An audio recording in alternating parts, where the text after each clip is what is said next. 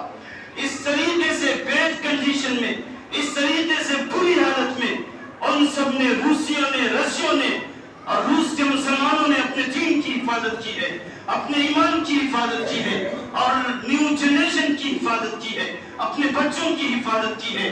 اس لیے ضرورت اس بات کی ہے کہ ہم سب بھی نماز کی فکر کریں، ذکر و اذکار کی فکر کریں، اپنے دین کی فکر کریں، نیو جنریشن کی فکر کریں، اپنے بچوں کے ایمان کی سلامتی اور سالمیت کی فکر کریں، اور ہمیشہ ہمیں ڈرنا نہیں ہے۔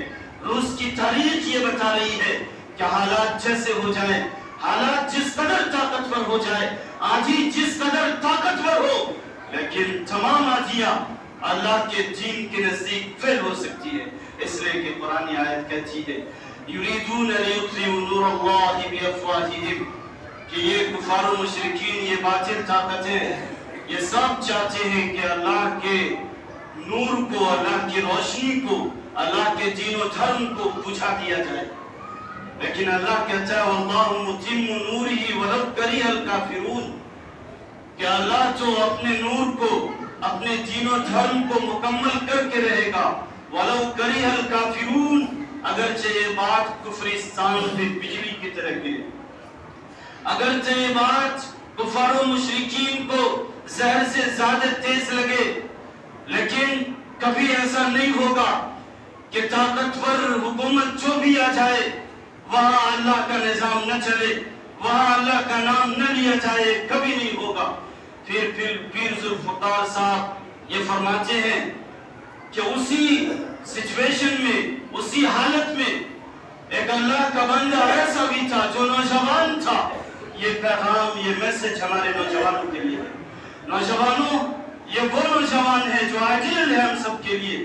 وہ نوجوان ایسا تھا جو اس کنڈیشن میں جب اذان دینا جرم تھا، نماز پڑھنا جرم تھا، وہ اذان بھی دیتا تھا، نماز بھی پڑھتا تھا، اور جب اذان ہوتی تھی نماز پڑھنے لگ جاتا تھا، فوراً سپاہی آتے اور اسے اریسٹ کر کے، گرفتار کر کے جیل لے جاتے، اور انہیں بجلیوں کا کرنٹ دیا جاتا، گرم لوہے سے ان کے جسموں کو داغا جاتا اور انہیں پریشان کیا جاتا، ٹارچر کیا جاتا۔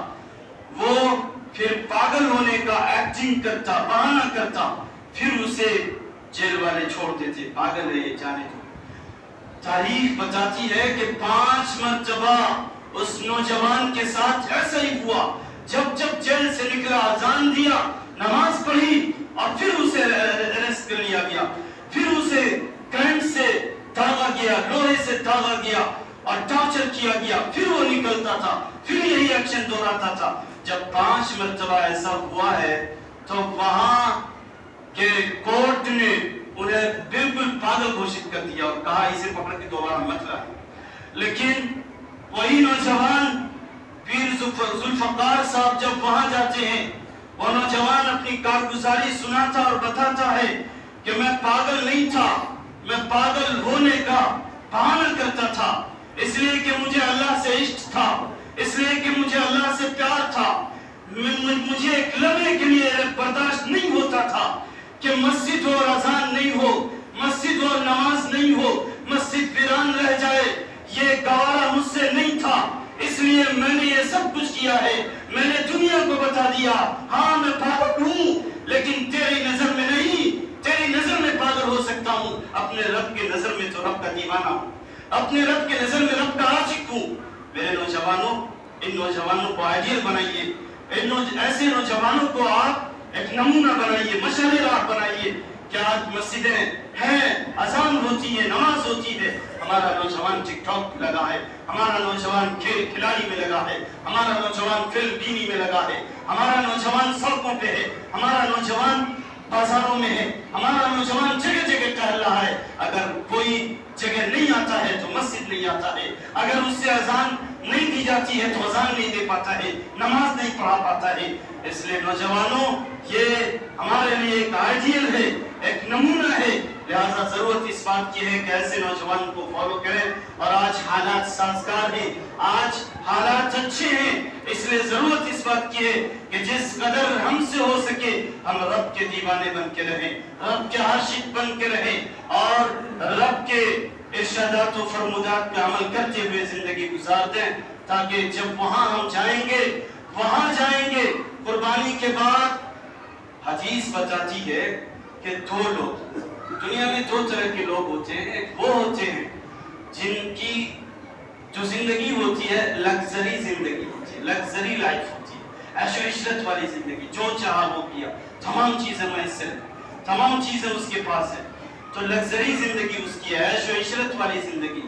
ایک یہ ہے, ایک وہ ہے جن کی زندگی قربانیوں میں گزر رہی ہے, جن کی زندگی مصیبتوں اور پریشانیوں میں گزر رہی ہے, دین کے واسطے, اپنے ایمان کو حفاظت کرنے کے واسطے, اپنے ایمان کو بچانے کے واسطے ان کی زندگی قربانیوں سے دوچار ہو رہی ہے. یہ دونوں جب وہاں جائیں گے جنت میں, دونوں جائیں گے, دونوں مومن ہیں, چاہے سزا کاٹ کے جائیں ایک اور ایک ایسے جائے, جب دونوں جائیں گے تو جب وہ جو ایمان کی حفاظت کے لیے قربانیاں سہ کے گئے تھے انہیں اللہ اس طرح نوازے گا, اس طرح بلند و بالا مقام عطا فرمائے گا کہ یہ جو لگزری زندگی والے تھے یہ کہیں گے کاش دنیا میں ہماری چمڑی کینچی سے کاٹ دی جاتی اور ہم بھی قربانی دیتے اور اس جیسا مقام ہم بھی پاتے. تو یہ فرق ہے, یہ فرق ہے لگزری زندگی والوں میں اور قربانیاں پیش کرنے والوں میں. آج یہ نہ سمجھیں کہ فلسطینی بچے اور بچیوں اور نوجوانوں پہ اللہ کی آفت آئی ہوئی ہے, یہ بالکل نہ سمجھیں, بلکہ اللہ تعالیٰ انہیں قربانیوں والا مومن مسلم بنانا چاہتا ہے. اللہ تعالیٰ کل جنت میں انہیں سرخرو کرنا چاہتا ہے اور ویسا ہی مقام دینا چاہتا ہے کہ لگزری والے عیش کریں گے اور کہیں گے کاش ہمارے چمڑے کینچیوں سے کاٹ لیے جاتے اور ہم بھی قربانی پیش کرتے.